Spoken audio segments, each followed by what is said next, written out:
জয় হিন্দ বন্ধুরা, আশা করি আপনারা ভালো আছেন। আমি আপনাদের বন্ধু এক্স সোলজার ফিরদৌস মন্ডল, আপনার হাজির প্রি ডিফেন্স একাডেমিতে।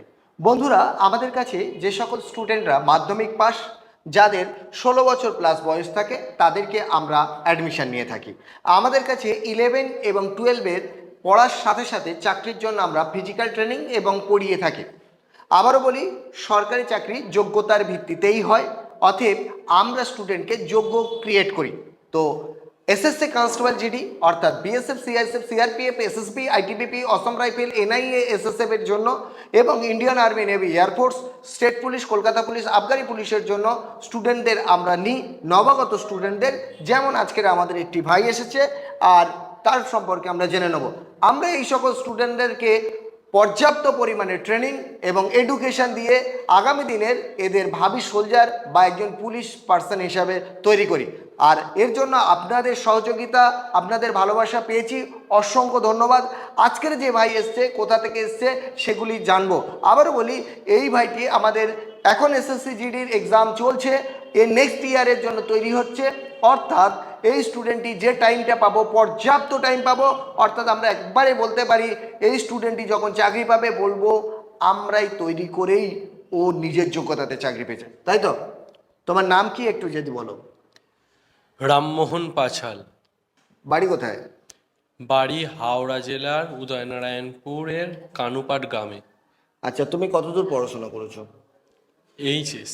এইচএস। ওপারে দেখতে দেখতে বলো, বাড়িতে কে কে আছে? বাড়িতে মা, বাবা, ভাই আর দাদা। বাবা কি করেন? বাবা হচ্ছে চাষে। চাষবাস করেন তো? আর সাথে তোমার দুজন দাদা এসছে, তাই তো? আচ্ছা, দাদাদের সঙ্গে কথা বলি একটু। আচ্ছা, আমি একটু কথা বলি। একটা জিনিস আমি বলবো, চাকরি কোনো প্রতিষ্ঠান দেয় না, শুধু প্রতিষ্ঠান স্টুডেন্টকে তৈরি করে।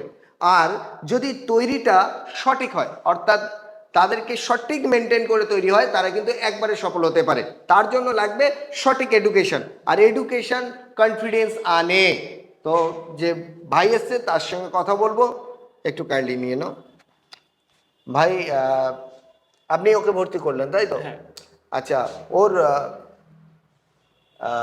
মানে আমাদের এই এটি কোথা থেকে পেয়েছিলেন সংবাদটা? এটা আমি একটি মানে ফেসবুক ভিডিও থেকেই দেখেছিলাম। আচ্ছা। আমি তারপরে বাড়িতে বাবা মায়ের সাথে আলোচনা করলাম, করলাম যে এখন থেকে এবার ওর যা পর্যাপ্ত যা মার্কস আছে, 60% প্লাস মার্কস আছে, প্লাস ও কলেজে কোনো অনার্স পায়নি, তাই জন্য আমরা এটা বাড়ি থেকে সিদ্ধান্ত নিই যে ওকে এরকম একটা আর্মির কোচিংয়ে, এরকম একাডেমিতে ভর্তি করানোর জন্য। তারপরে আমরা এই যোগাযোগটা করে আমরা আগেও একদিন এখানে এসে ঘুরে যাই, যে আমরা আজকে আমার ভাইকে ভর্তি করতে এসেছি এখানে। তো অসংখ্য ধন্যবাদ আপনাদের। আবারও বলছি, এই ভিডিওটি করছি এবং খেয়াল রাখবেন, মাঝে মাঝে কিছু ভিডিও আনবো, ওর কতটা ইমপ্রুভমেন্ট হলো, এবং সব শেষে আমরা ওর সফলতা দেখতে চাই।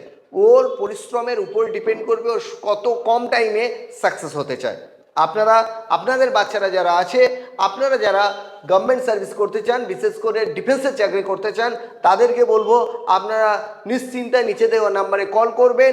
আর অবশ্যই জাজমেন্ট করে আমাদের কাছে আসুন, দেখুন, আর বাচ্চাদের ভর্তি করুন। আর চাকরি কিন্তু এ যদি বলে যে 4 মাস 6 মাসে হবে, তেমন নয়। সরকার চাকরি দেবে, আমরা তৈরি করব। ওকে পেশেন্ট নিয়ে পড়ে থাকতে হবে, অর্থাৎ পরীক্ষার দিন পর্যন্ত ওর এখানে থাকতে হবে, এবং পরীক্ষা হয়ে যাওয়ার পরে আবার ফিজিক্যালের এক্সাম পর্যন্ত থাকতে হবে। সর্বোপরি মেডিকেল পাস হয়ে গেলে তারপর হবে সফল।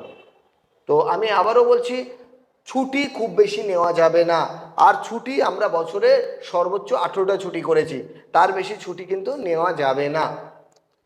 ধন্যবাদ। আপনারা সবাই জানেন, ভারতবর্ষে অনলি 1.5 থেকে 2% মানুষ গভর্নমেন্ট সার্ভিস করে, অর্থে সেই জায়গায় যেতে গেলে শ্রম দিতে হবে। ভালো থাকবেন, ভালো থাকবেন আপনারা সকলে। ধন্যবাদ। জয় হিন্দ।